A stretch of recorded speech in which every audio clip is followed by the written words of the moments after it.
छोरा ने हमरा देखे छही तो रे छोरा सुन की भेलो बोला हे रे छोरा ने हमरा देखे छही तो जते सुनर छियै ओते मिलतौ ने कोई जते सुनर छियै ओते मिलतौ ने कोई तोरा ऐसन के पीछा पड़ै नै छियै ये छोरी सुनना चुप खाली झूठा बोले छै तोरा ऐसन के पीछा पड़ै नै छियै खाली सुन रे पहे के मरै नै छियै खाली सुन रे हम मरै नै छियै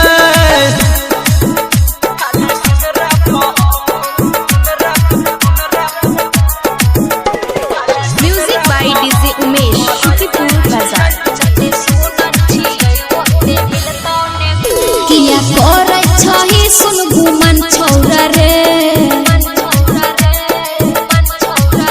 किया करे छही सुन घुमन छौरा रे अते खाही ने भाव बतिया मन छौरा रे अते खाही ने भाव बतिया मन छौरा रे तोरा संगे में रहला से की फायदा छै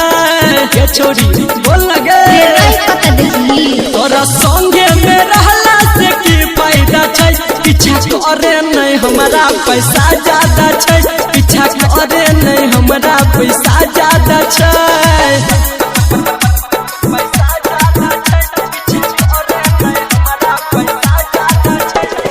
music by DJ Umesh Shukipur Bazar गुंजस गुंजन सोनी से मजा खूब ले लही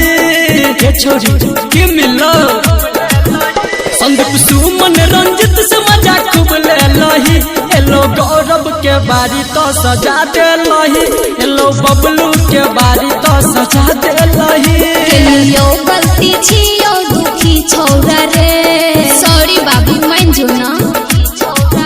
केलियो गलती छियो दुखी छौरा रे अब तोरे सचे मोर खुशी छौरा रे अब तोरे सचे मोर खुशी छौरा